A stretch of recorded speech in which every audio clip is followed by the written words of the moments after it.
Assalamualaikum warahmatullahi wabarakatuh. Perkenalkan, nama saya Indah Pramita Jati, NIM J3101901668 dari kelas 3D. Program Studi Ilmu Gizi Fakultas Ilmu Kesehatan Universitas Muhammadiyah Surakarta. Pada kesempatan kali ini, saya dengan bangga mempersembahkan karya tulis ilmiah yang berjudul Hubungan Ketahanan Pangan Rumah Tangga Terhadap Prevalensi Stunting di Indonesia. Saat ini, Indonesia masih dihadapkan dengan permasalahan gizi yang berdampak pada kualitas sumber daya manusia. Salah satu masalah gizi yang cukup tinggi di Indonesia adalah stunting.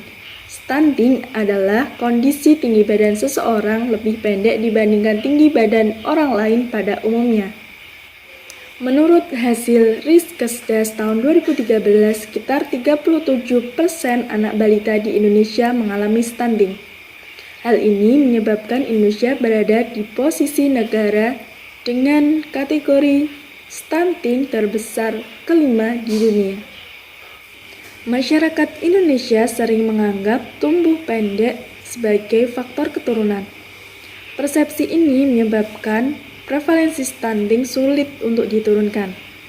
Hasil studi dari Aryastami dan Tarigan tahun 2017 membuktikan bahwa faktor keturunan hanya berkontribusi sebesar 15%. Sementara, unsur terbesarnya adalah masalah asupan gizi, hormon pertumbuhan, dan penyakit infeksi berulang.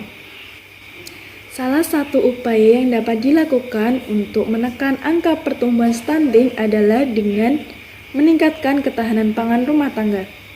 Ketahanan pangan adalah suatu kondisi di mana individu atau rumah tangga memiliki akses baik fisik maupun ekonomi untuk memperoleh pangan yang cukup, aman, dan bergizi sesuai dengan kebutuhan hidup sehat.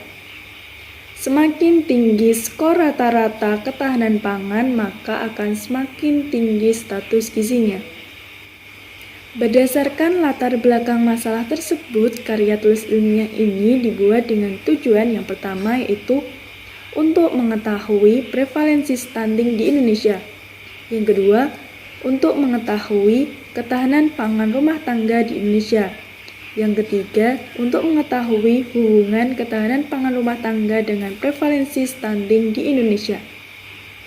Dari tujuan-tujuan tersebut diharapkan karya tulis ilmiah ini dapat membantu untuk meningkatkan derajat kesehatan masyarakat di Indonesia, terutama mengenai permasalahan gizi stunting.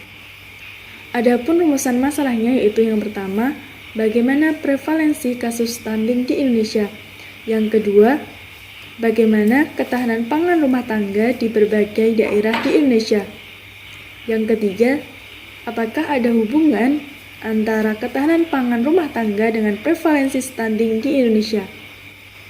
Memasuki pembahasan yang pertama, yaitu prevalensi stunting di Indonesia. Seperti yang kita ketahui sebelumnya bahwa stunting merupakan kondisi tinggi badan seseorang lebih pendek dari tinggi badan orang lain pada umumnya. Menurut GMA tahun 2018, menyatakan bahwa pada tahun 2017 sekitar 22,2% balita di dunia mengalami stunting. Namun hal ini sudah mengalami penurunan dibandingkan dengan kasus stunting pada tahun 2000, yaitu sekitar 32,6%. Berikut ini merupakan gambar mengenai proporsi balita pendek di Asia pada tahun 2017. Dari prevalensi balita stunting yang dikumpulkan oleh WHO, Indonesia dinyatakan sebagai negara ketiga dengan prevalensi tertinggi di kawasan Asia Tenggara. Rata-rata prevalensi balita stunting di Indonesia pada tahun 2005 sampai 2017 adalah 36,4%. Berikut ini merupakan gambar yang menyajikan mengenai grafik prevalensi kasus masalah gizi di Indonesia pada tahun 2015 sampai 2017.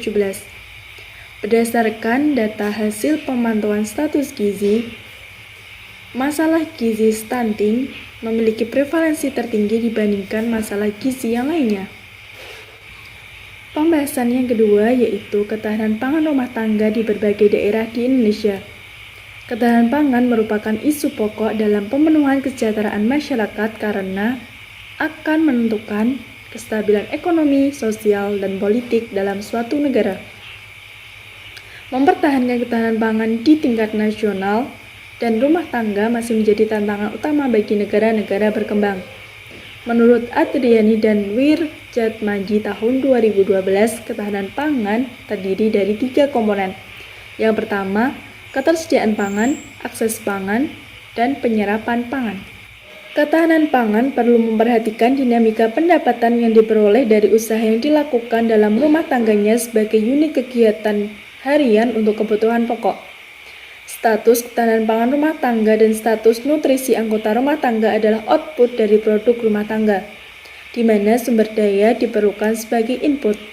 Penggunaan sumber daya tergantung dari kegiatan rumah tangga sebagai income-nya. Kondisi negara yang memiliki ketahanan pangan yang terjamin tidak selalu mencerminkan ketahanan pangan rumah tangga. Ketahanan pangan rumah tangga justru menjadi indikator terbentuknya ketahanan pangan daerah baik di wilayah maupun regional. Pembahasan yang ketiga yaitu hubungan ketahanan pangan rumah tangga dengan prevalensi stunting di Indonesia. Ketersediaan pangan yang cukup di suatu wilayah tidak menjamin adanya ketahanan pangan tingkat rumah tangga. Rumah tangga dikatakan tahan pangan jika dalam jangka waktu tertentu memiliki makanan yang cukup. Kalau tidak, rumah tangga itu dikatakan tidak aman pangan. Kondisi tidak tahan pangan disebut juga dengan rawan pangan.